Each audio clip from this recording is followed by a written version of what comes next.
Internet, good morning. This is Daybreak748 coming back at you guys with yet again another Marvel Legends figure review. Today we're going to be taking a look at Ares from the Thor Ragnarok wave. Now guys, I gotta say, wow, this is a pretty impressive looking figure. Unfortunately for me, I wasn't able to find this one in the wild. Like I've mentioned in my past videos, New Jersey is quite crap when it comes to having Marvel Legends in stock. Yeah, it's just nearly impossible to find any good Marvel Legends in New Jersey, which really bites, but that's just how it is here. So I had to go and pick this guy up from eBay, and I was fortunate enough to find a seller who sold this as a lot. I got him, I got Jane Foster Thor right here, and I got this version of Thor right here, all for $60. Now, unfortunately, it didn't include the Build-A-Figure Hulk, but that's perfectly fine. Free shipping, $60, $20 per figure. You can't beat that. So, with that said, let's get on to this review. So, the accessories that you get with this Ares figure, first of all, is his battle axe right here, and I'm not sure if you guys can see it, but man, they put a lot of attention to detail onto this this axe right here. Not so much on the handle piece. I mean, the handle piece does have a little bit of weathering, but if you take a close look, you see all these little rivets here and like these little dings here to make this axe really look like it took a lot of beating when he was cleaning house. So there you go, looks good. I love the silver paint job that they used here. This is just a matte black and it really gets the job done.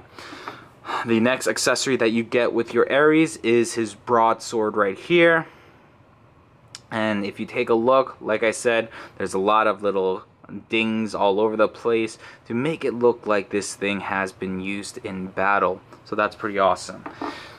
The next accessory that you get with this guy is his little dagger. Now this dagger doesn't have any weathering at all, but still nicely done with the nice silver paint job, the gold, and the black.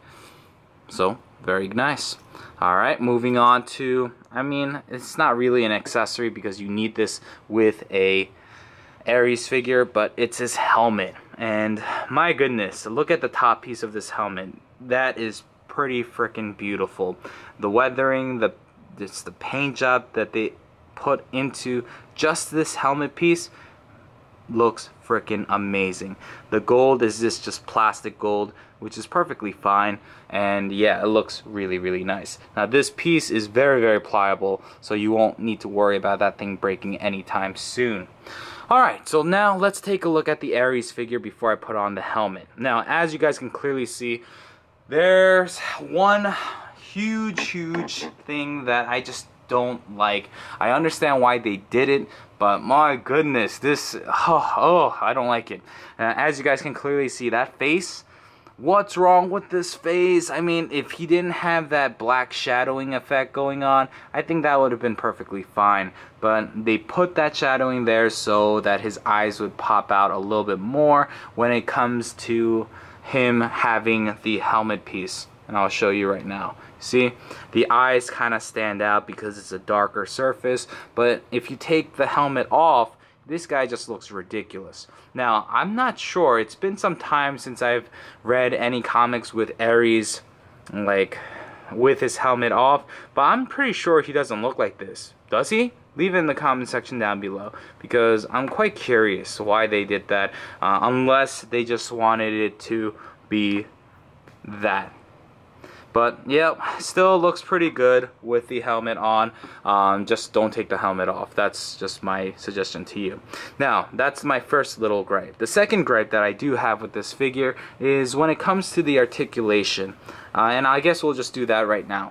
When it comes to the head, can look kind of to the left, kind of to the right, at an angle because his neck is kind of huge, but he cannot look up at all. Can't look down at all. It's just, that's what you're gonna get. Maybe to the side a little, maybe to this side a little, but that's pretty much it. With the helmet on, it's still the same thing. Can't really do much other than that, which really sucks because I wanted this Ares to have the ability to look up at a foe, but I guess that's too much to ask for here. So that's unfortunate. The arms can go all the way out, can fully rotate. It's on a ratchety joint, so that's kind of nice. The bicep swivel, the single joint at the elbow, which is less than 90 degree, unfortunately, and then the hands are on this swivel right here and the hinge right here. Upper diaphragm joint will get him to go pretty much everywhere you want him to. He cannot lean that far back. I mean, I guess that's good enough for a bigger figure, but just keep in mind that you're gonna see this gappage. So that's that. Alright, moving on to the waist. Oh wait, there is no waist. So that's another gripe that I do have with this particular figure. Now I understand why they did that. It's because they wanted to keep this sculpt together, because it just looks very nice. But man, not having that waist joint, it just limits on the articulation to a point where you can't really get this guy in some crazy dynamic poses. So that's that.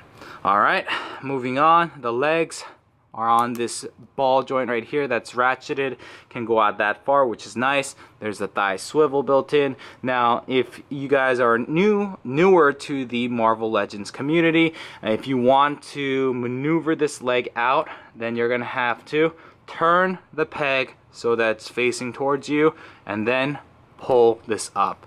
Once you do that, you can get his feet to go up that, or his leg to go up that far.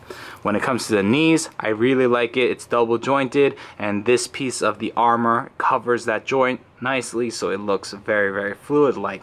The feet can go down that far, can go up, and it has the pivot built in. Now with that said, let's take a look at this beautiful, beautiful paint job. I mean, my goodness, this paint job looks freaking amazing. The paint is flawless here. I love it. You have this nice design on his chest armor. The whites are nice and bright. Mine has a little bit of scuffage here, but it's okay. He's Ares. He's supposed to have been in crazy amounts of battles. I mean, there's an actual ding here, so that's quite nice. The silver paint that they used for his chest armor here and the straps, it looks really, really awesome. The brown belt and this wrap right here, done very nicely. There's black wash all throughout this thing. Same thing applies to the belt area right here. These silver paints for his wrists, what is this thing called? Whatever. These straps on his wrist, that looks good. I mean, look at it. Everything is just immaculate. When it comes to his boots, look at that. That is freaking awesome. My goodness. That nice gunmetal paint with the black wash, it looks freaking epic. And then lastly, his holster for his dagger, same deal. You get so much detailing with that black wash. Alright, so with that said, how does he size up compared to some of the other Marvel Legends? Well, here is a Spider-Man from the Spider-Man 2-pack with Mary Jane. So Ares kind of towers over him. And then for a more recent figure review, or a female figure, here's Jessica Jones next to Ares. And you guys can clearly see this guy is massive. So if I were you, pick up this one if you don't have any Ares figure, because I think this is as good as it's going to get for a certain time, I guess. So with that said, guys, leave in the comment section down below any questions or concerns. I will try to address them as soon as I can. And if you're new to the channel, welcome, welcome, welcome. And yeah, until next time, guys, this is Daybreak 748, and I am signing out. Peace out, guys.